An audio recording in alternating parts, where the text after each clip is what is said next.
The book I chose to do my English final on was A Lesson Before Dying by Ernest J. Gaines, and the type of book it is social realism, and the writing structure is first-person narrator, and Grant Wiggins is a main character who is a narrator. The literary techniques used were foreshadowing, which Jefferson's trial is foreshadowed, and imagery, because there's vivid descriptions, so we get a clear understanding of the scenes. A summary of the book. Grant Wiggins has been teaching on a plantation in Bayonne, Louisiana for a few years now, when a man named Jefferson is convicted of a murder and sentenced to death. Jefferson is being wrongly convicted of this murder because he was an unwitting party to a liquor store shootout in which 3 men were killed, and Jefferson was the only survivor. Jefferson's godmother, Miss Emma, doesn't know how to get Jefferson to die with dignity and not like a hog. So she asks Grant to help her, knowing that he has education background and that he likes to help with the injustices of the fellow black men in his community. He's skeptical at first to help Jefferson, but eventually he comes around and he agrees to help, so he starts having hour-long visits with him at his jail cell.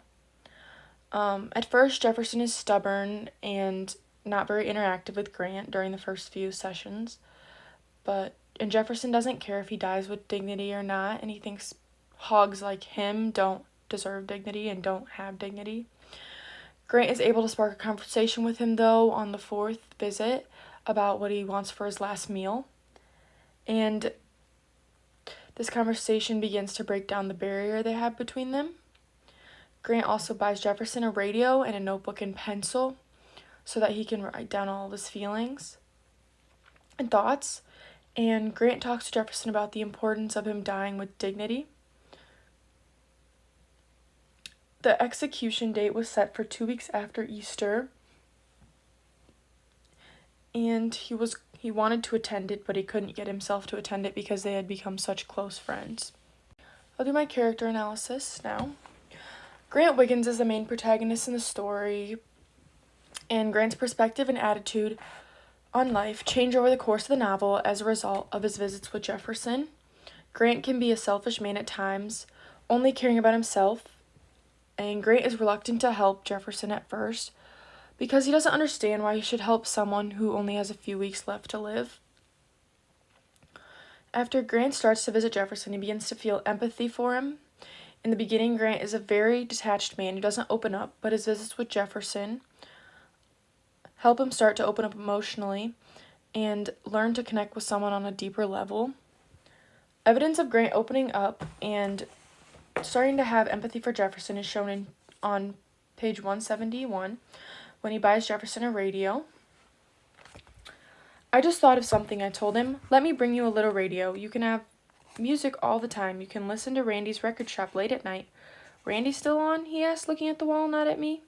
Yes, he's still on, I said. I was listening to him just the other night. I have to play the radio low so Tant Lou can't hear it. These old people, all music except church music is sinning music, so I play it so low I can hardly hear it myself. I laughed to make him laugh, but he did not.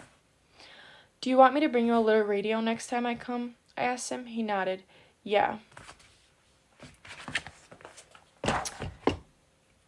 In the beginning, Grant wanted nothing to do with helping Jefferson, but now they have grown together, and it has led him to rediscover his value as a teacher. The next main character is Jefferson, and he sees himself as a worthless hog with no pride or dignity because all of the white people have been calling him a hog. Throughout the story, Grant influences a major change on Jefferson, which changes him completely as a man. In the beginning of Grant and Jefferson's visits, Jefferson is very withdrawn and reluctant to engage with him. But after a few weeks, Jefferson starts to feel more comfortable talking to Grant, opening up. A turning point in their relationship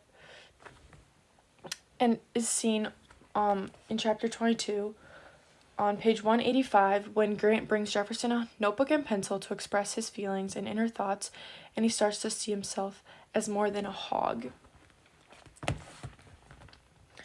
I just thought of something, I said. Sometimes at night when someone's when you're thinking about something and may not be able to remember it when I come back, I was just thinking maybe I could bring you a little notebook and a pencil. You could write your thoughts down and we could talk about it when I come back. Or maybe we could talk to Reverend Ambrose about it when he came to visit you. Would you like that? All right. You want me to bring it? If you want. And you would write down your thoughts, anything you want to talk about? He nodded his head, but he was still looking at the wall.